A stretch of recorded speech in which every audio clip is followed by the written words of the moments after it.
Hello, everybody. Welcome to the Buckeye Weekly Podcast. I'm Tony Gerdeman, here as always with Tom. How's it going?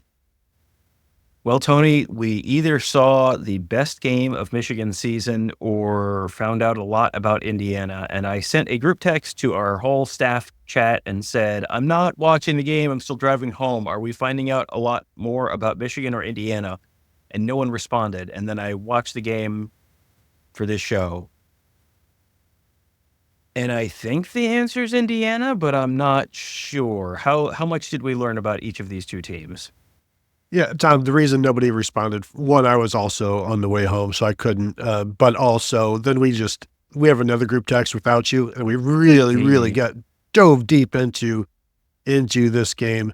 But I think, absolutely found out more about Indiana than we did Michigan, because everything that we saw from Michigan is stuff we've seen from Michigan. This is the first time you got to see Indiana play a team with a pulse, and you saw what happened. Indiana holds on for a 20-15 win over Michigan. Michigan actually had an opportunity to tie this thing with a 2-point conversion, and 3 yards has never seemed so far for an offense as it does for this Michigan offense. In fact, they averaged 3.1 yards per play in this game, which is their worst mark since 2013, when they averaged, they had 3 games where they went 2.8 yards per play.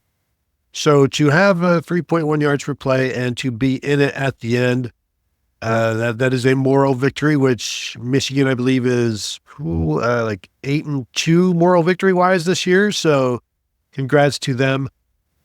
But I think Ohio State fans that watch this have to feel better about the Indiana game, and then also continuing to feel good about the Michigan game coming up. It's funny. I watched this Michigan-Indiana game, and then I immediately turned it off and rewatched the Ohio State-Purdue game for the tomorrow's episode of the Buckeye Weekly Podcast. And I think that, honestly, the Michigan game is going to change my impressions of the Ohio State game, because every time Ohio State ran for 6 yards, I'm like, wow, they make it look so easy. They just completed a pass for 12 yards. Tony, 12 in one pass. Can you believe it? This was like watching these two things back to back. And yes, let's just preface this with Michigan was playing Indiana, who we don't know exactly how good they are. We are quite certain that they are substantially better than Purdue in every facet of the game. So I think we can preface that with that. But it was like watching someone playing on all Madden, and then they're playing on, like, all of a sudden, I don't know, what's the like second degree of difficulty from the bottom. It was just immediate, obvious. These are two different teams in two very different places. And you're right, Michigan had a lot of the same issues they've had all year. But man, when they're going up against a good defense, it's really obvious what the issues are. Long run of the day. All day, 34 rushes. None of them went for more than 8 yards. 32 passes. None of them went for longer than 16 yards. That's a lot of plays, Tony. That's 66 plays, and they didn't have a single one of them go for more than 16 yards. That's honestly, it's honestly kind of impressive. Well, it's impressive that we can give Indiana some credit there, but this isn't wholly unusual for Michigan's offense to be stifled. Now, the running game, 69 yards rushing on 34 attempts, 2 yards per carry.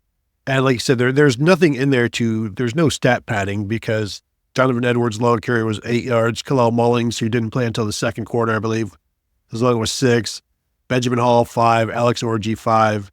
There was just nowhere to run. And then you have to rely on Davis Warren to throw the ball, 16 of 32 for 137 yards, as you said, long of 16. No interceptions again, so congrats there. 10 targets for Colston Loveland, just 4 receptions, 3.7 yards per target for the tight end, the All-American tight end. So the return is not there on the investment of any of those throws. We say all of that, Tom. All of the offense is struggling. It's this, it's that.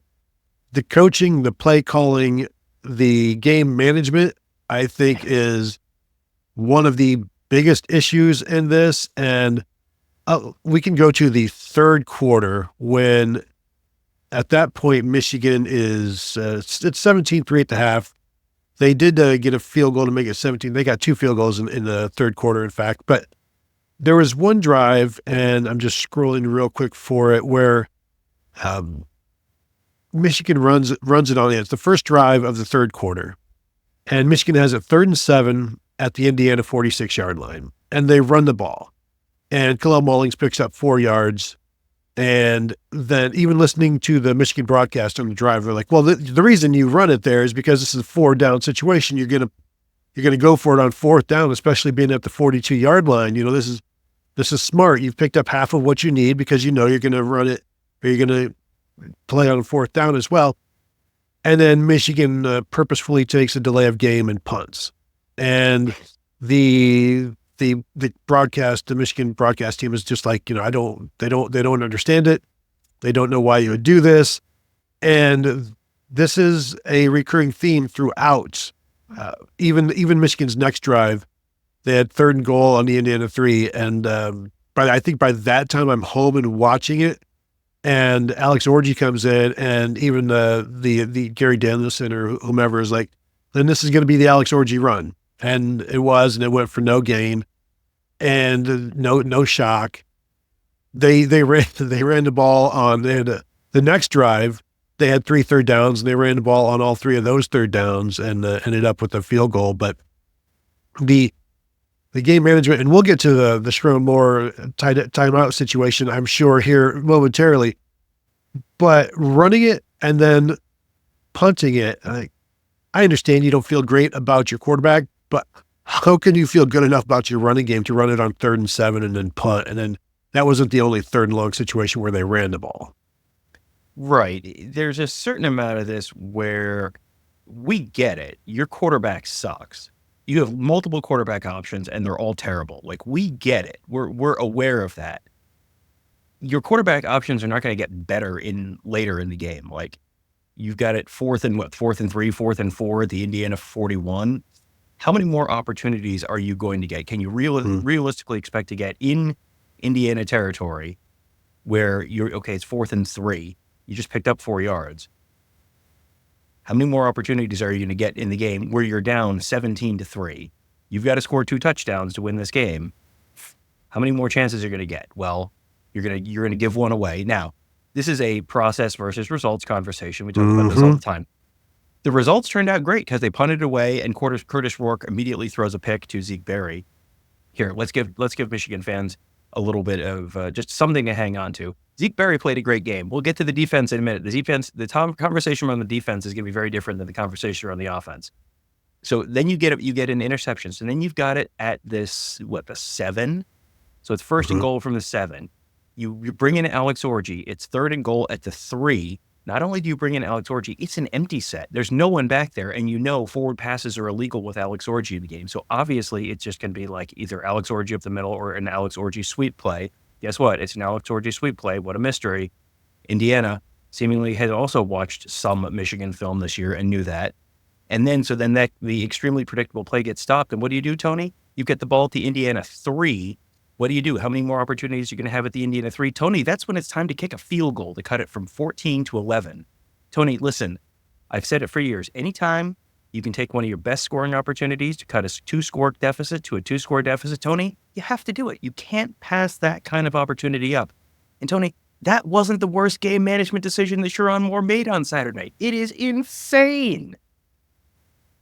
Well, let's just get to that worst decision by Sherrone Moore, as Michigan has three timeouts remaining at the end of the game, and Indiana's running the clock out, and they ran off about 29 seconds to get it under a minute or so before Sherrone Moore's like, okay, fine, I'm tired of waiting. Let's call a timeout. He could have called a timeout right away. And didn't. I'm just looking here. The drive started at 1:35, and there's a rush for 8 yards for Indiana, and then the timeout gets called with 57 seconds left in the game. And you are trying to get the ball back. Now, some of the issue is that Indiana picks up 8 yards on 1st down, and it's like, well, crap, this is a bad situation to be in. Yeah, it's all bad. But still, You're going to want to call a timeout. The situation does not get better by letting 28 seconds tick off the clock before you call a timeout. No, and I think after the game, somebody asked about it, and he's like, well, we were just getting feedback and having a conversation on what to do. And these are some involved conversations, apparently. And I did not get to see it live. I think I was I don't know what I was doing, but the way people were reacting on Twitter is like, what in the world has happened here? What has gone wrong? Because the reaction was correct, obviously, and it wasn't just the rest of the nation. It was Michigan fans who have had their fill of Sharon Moore at this point, and this was as bizarre a lack of coaching, decision, game management that we've seen. Because at that point, don't you just go down with the ship? Like I wanted to save that timeout because it was. I don't know what his thought process was. If anything, you go ahead and you send somebody to go run offside, or you get some sort of a penalty to give the first down to Indiana so that you can kind of get out of that short yardage situation that you're in. But you're in a bad situation. It's 2nd and 2. Oh, well, you got to call a timeout there. Whether they get a 3-yard carry on the next one or not, it doesn't matter. You've got to try and stop them from getting that first down and get the ball back with some time. And they did none of that. I wonder what the conversation was like. You're having a conversation. Like, is there someone playing devil's advocate? Like, no. What if we save up these timeouts and we can cash them in like those like box tops for education? Maybe you can cash those in for a quarterback for next week. Well, this game's lost. But listen, hey, we got Northwestern coming in a couple weeks. That's a big game. Maybe we can cash in our box tops for a new quarterback. I don't know. The way they did it was the worst possible way to handle it, because not only did you lose the time, you also used the timeout. So then you couldn't use the timeout after the next play and keep them from running another 40 seconds off the clock. That's it. Once you've waited 20 seconds, at that point, just wait, because that time is gone. You can't get it back. Call it after the next one where you can save yourself the full 40 seconds now, because now they picked up the first down, and then so it didn't really matter. But that was the worst possible way to handle it. Other than letting the clock tick down to 2 seconds and then calling a timeout, I don't think you could possibly have handled that worse. And I get that he's a young coach. I get that this is probably a little bit of an overwhelming situation at this point, because this is not what this is what you signed up for. This is exactly what you signed up for. This is exactly what we have been saying this team was going to look like for most of this year. I'm wondering if he didn't know that somehow. I don't know how we figured that out before he figured that out, but it just looks like a guy who's young, inexperienced, a little in over his head right now, and there's a lot of stuff going on, and I don't think he's getting a lot of help from his coaching staff. Florida State fired both of their coordinators on Sunday, and I think Wink Martindale probably has bought himself a little more time. I think there's a better chance, Tony, that you're calling the Michigan offense next year than Kirk Campbell, but we'll see how that. I don't even know, Tony.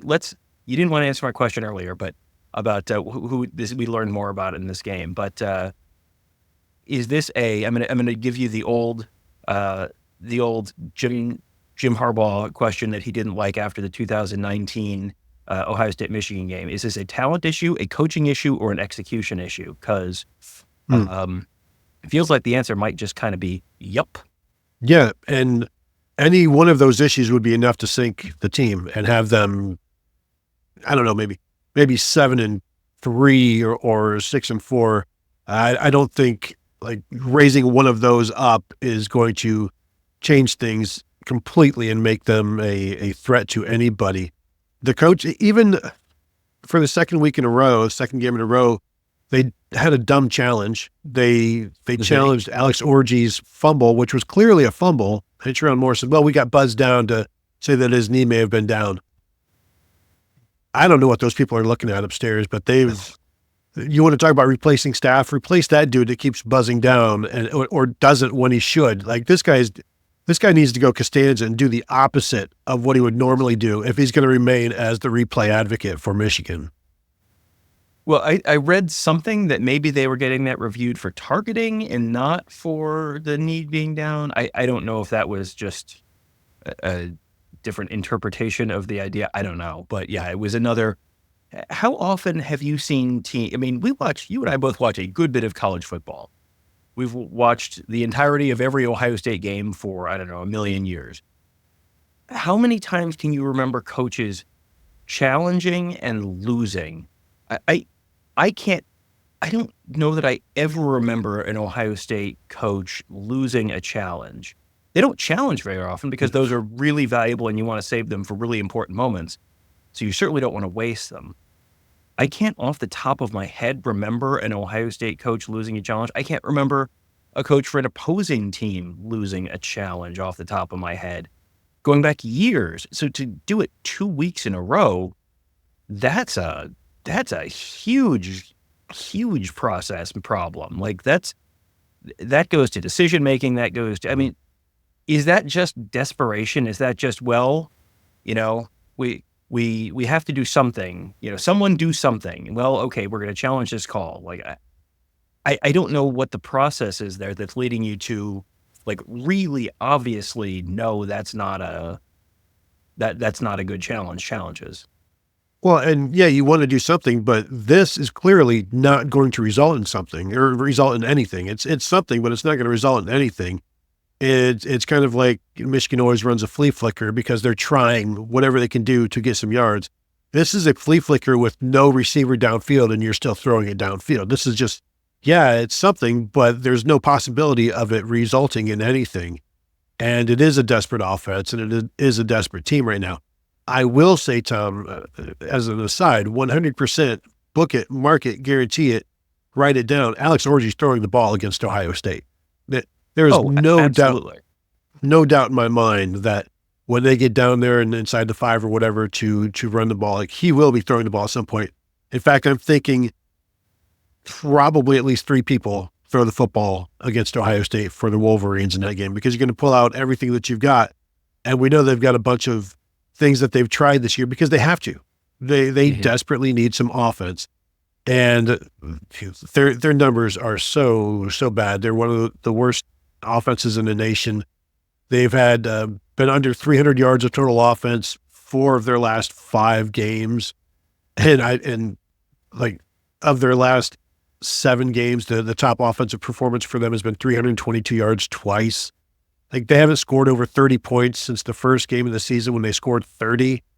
And I don't know how many times they've had 4 offensive touchdowns in a game this year. Like, this is, 17 points against Oregon, 15 points here, 24 points against Michigan State, 7 against Illinois. Like, this is as bad a Michigan offense as we've ever seen. And we lived through 2008 with Rich Rod, his first year. Like, this is worse than that, because there's no sign of hope. At least then you could see, like, well, you're building towards something. You don't have the quarterbacks right now to run the offense. The defense was much worse then, so it was all bad. But this offense, there is nothing of any kind of threat where they might hit you here or there with Colston Loveland or Marlon Klein or maybe Donovan Edwards on a wheel route. Like, you're not worried about any of the receivers. You're not worried about a consistent passing game. You're not worried about a consistent running game. So they may get you, 14 points here or there, but can they get the 24, 28 that they would need to win against a quality opponent? And they need defensive help to get that done. And we can move to the defense if you want, Tom. Is Will Johnson ever coming back? They could have used him in this one.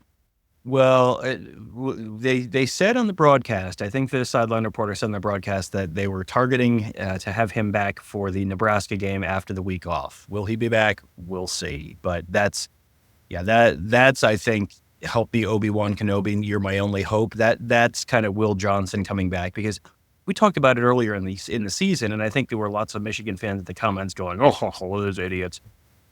You can't rely on a pick 6 every week. And if you can't rely on a pick 6 every week, Michigan was relying on a pick 6 every week earlier in the season. And as soon as that stopped happening, boy, their score seems to have dropped by about a touchdown or so a game and not been able to be made up in other areas. So if they can get him back, yeah, that would be a really big deal, because just to go back to the offense for one more minute, a lot of the stuff that they were using and relying on earlier in the season has stopped working because it's like everyone else. Good. Sad news for Michigan. You don't have a television ban this year. Everyone else gets to watch your games and figure out, the two things that you're doing that are working. Colston Loveland, 4 catches for 37 yards on 10 targets. So they went 3.1 yards per play, overall in the game. The 10 times they threw the ball to Colston Loveland, 3.7 yards per play. Even the guy who was kind of the cheat code earlier in the year has sort of stopped working. The flea flicker has gone from, here's a creative thing that you can use to get, use as a trick play every once in a while to, they're not running it as often as Ohio State runs like inside zone, but it feels like it's gone from a trick play to here's part of our base offense. We're going to run a flea flicker at least once a game. It's just kind of gotten weird and desperate. And a lot of that has to do, I think, with the offensive line, which is bad, has not gotten better. Gio El Hadi got hurt. Dom Giudice goes in for him. It did not get better. The tackles continue to be a problem. Evan Link at right tackle has just been an issue all year. They've had, the left tackle, Miles Hinton, had significant issues. Even on the opening drive where Davis Warren actually moved them down the field, he started 5 for 6, moved them down the field. They kick a field goal, but that drive got derailed because of a bunch of pressure on Davis Warren. And Davis Warren during the game, they didn't talk about this in the broadcast, which I thought was weird, but he was so bad for the middle of this game. He started 5 for 6 and then was 2 for his next 12 and just completely consistently airmailing people, consistently high on open receivers. And then he kind of got it together, was 8 for his next 10. They put some drives. They kept bogging down in the red zone, and then 1 of 4 on the last drive. His long pass, Tony, in the second half. What was Davis Warren's long passing gain in the second half? Through the air, Tony, in an area where you typically pick up big chunks of yardage. I will say, was it, let's go 6 yards? 9 yards, Tony. Way low. Yeah, that was, they had to go max protect on that one to get the ball that far downfield. But it's bad and it's not getting better. So we're 22 minutes into what is typically a 30-minute show, so we should probably talk about the defense a little bit. Tony, Michigan's defense continues to be pretty darn good, even without Will Johnson. That this was a game where it was here's the Wink Martindale stuff working. Lots of pressure, lots of creative stuff. Defensive line really ate all game long. Best game I've seen from Zeke Berry, I think. I know he got beat for a touchdown at one point, but he was in decent coverage. He had that interception, had some other really good coverage downfield. He played maybe his best game of the season. Brandon Hillman had a couple really big hits. He did something, Tony, I didn't even know was legal. He had 2 big hits and didn't get called for targeting once. It was crazy. I was like, what year is it? That man had some violent hits, and they were kind of not necessarily back to back, but they were pretty close in succession there, if I recall. And both of them, I was like, well, let's where's the flag? Because you're not even. Anytime you see a big hit like that, you're like, okay, well, let's see it, and let's see it. And no, but man, those harken back to the 80s and 90s a little bit, where I was waiting for someone to just stand over him and celebrate, like a Zach Dumas back in the day against Auburn. But that was good. TJ Guy, I think he had 2.5 sacks in this one. He was fantastic. It was a quiet day for Josiah Stewart and Derek Moore. TJ Guy, the third rush edge there, had a really, really good day. He's coming on this year, and that's something to pay attention to as well. And you obviously know about the tackles, and the tackles being one of the main reasons that Indiana was held under 100 yards rushing for the first time this season. And not just under 100, they were held to 40 yards on 28 attempts. Now, their sacks took away a lot of that, but their low water mark before the season, or this season so far for Indiana in the running game, was 122 yards, but that was against Michigan State last week. So they may start to be coming back down to earth here. The last 3 games for Indiana rushing, 3.6 yards per carry against Washington, 3.8 against Michigan State, 1.4 against the Wolverines, something for Buckeye fans to take notice of. But overall, yeah, I think there's still concerns with the Michigan secondary as long as you've got so many injuries and things that are still working out. Like, I don't think Makari Page is great as the slot guy right now, what they've got there. But overall, this was impressive based on what Indiana has shown. I haven't seen much of them this year. It's been a while since I got to just really sit and watch them. Curtis Rourke was getting harassed quite a bit in this game. They got to him. That's 4 sacks on the day and 8 total tackles for loss. They forced a fumble. It was an active group that didn't really give up too many big plays. Now, Indiana had some drops. Elijah Surratt had some drops that he normally doesn't, so that helped the Wolverines along. But Curtis Rourke, 17 of 28 for 206 yards, had the interception. And Zeke Berry that you mentioned, 4 sacks, a long of 41. The long rush of the day was just 13 yards. This was a winning performance for the Michigan defense. They held an Indiana team that has been scoring, like 45 points a game to just 20 points. And it doesn't matter. Like, this is just another way to lose a game for Michigan. The offense couldn't do anything. And we say it every week, you can only ask so much from your defense until they fail. They held Indiana to like -6 yards of offense in the second half until the final 16-yard drive after a terrible punt or a poor punt by Tommy Doman and a big return that led to Indiana's field goal to make it 20-15 and put this thing essentially out of reach, if you will. But yeah, overall, impressed with the defense again. But I think this told us some more about the Indiana offense, that they are not all world, but still Michigan did a good job handling them because they 246 yards of total offense for this Indiana team. We haven't seen that yet this year.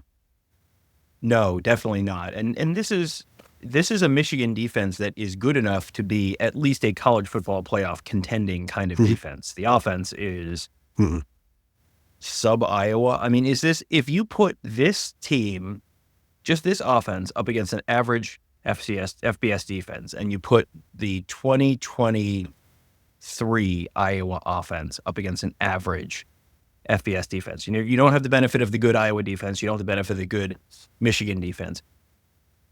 I think Michigan's better. I think, but I'm not. I mean, my level of confidence on that is about a 6.5 out of 10, and that is the offense that's the barometer for this is the worst offense you've ever seen in your life. And Michigan against any kind of competent defense has been so bad.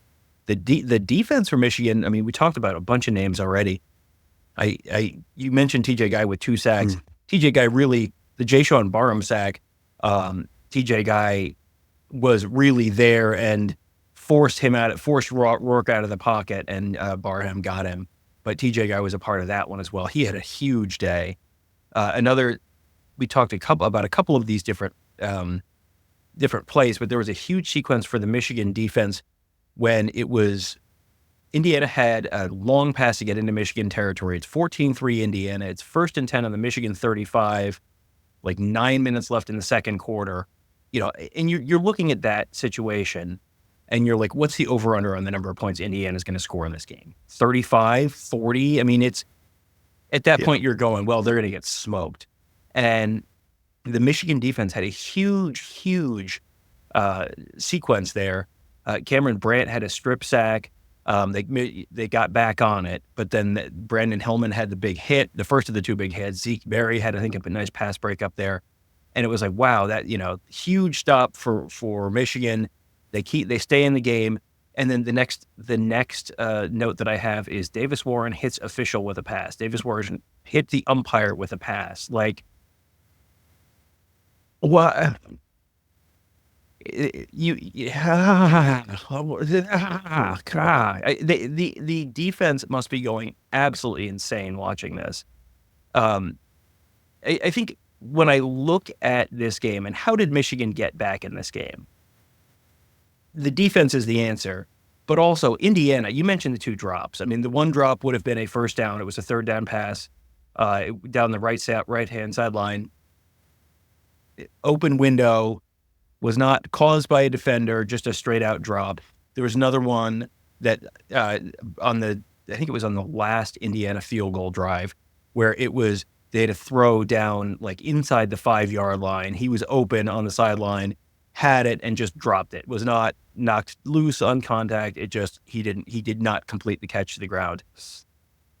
Michigan's only touchdown drive, Indiana had a 25-yard punt, then it committed to hands to the face penalty, and it still took Michigan 4th and goal from the 1 before they finally scored. That was another sequence where they had 4 plays with goal to go, ran it all 4 times because they don't trust anyone to throw the ball, and it took 4th and 1 to get in. And then honestly, the most impressive passing play for Michigan in the second half was almost a 2-point conversion where Davis Warren is like backpedaling like he's playing Tecmo Super Bowl, like backpedaling like 30 yards, and then throws it. And Peyton O'Leary, an Indiana defender, had a chance at it, tipped it. Peyton O'Leary almost caught it in the back of the end zone for what would have been like a miracle 2-point conversion play. But that's what it takes. If you don't have a 25-yard punt, if you don't commit a hands to the face penalty to hand them, I think that was a half the distance, so it might have been 12 yards instead of 15 yards or something.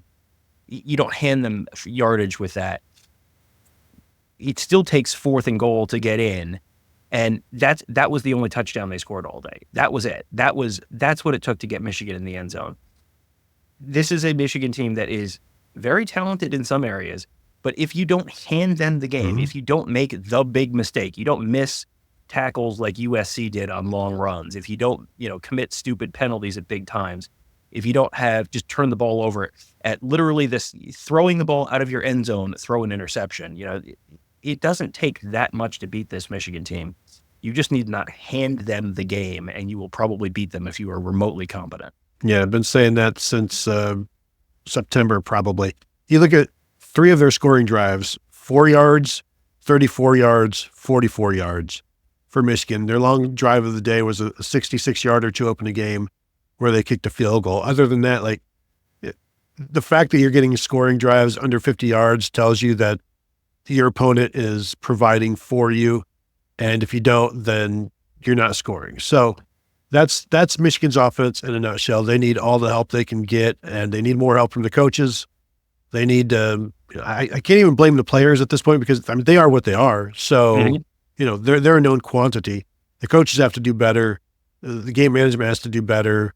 And one bright spot, Jordan Marshall, freshman running back on kickoff returns, had 100 yards on 4 returns. He's been banged up most of this season, so we're starting to see something from him.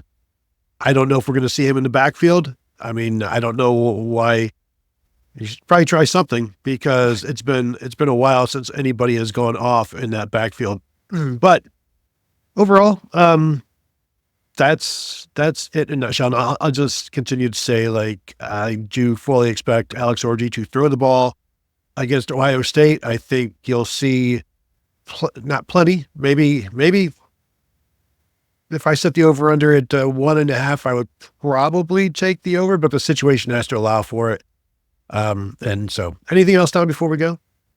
The only other thing I forgot to mention in terms of Indiana trying to give the game to Michigan was, how about Indiana snapping it with 25 seconds on the play clock? The clock's running under 3 minutes. You're up. You're in Michigan territory. Michigan's offense very obviously is going to need a 17-minute drive and 3 interdictions from above that are nothing short of miracles to get the ball down the field.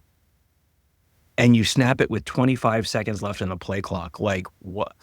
Can people not see the clocks in Memorial State? I haven't been there since the renovation was complete, I don't think. So, or maybe we have, but either way, maybe the play clock and the game clock are in a spot where no one can see them, because I don't understand how you have that kind of extremely basic.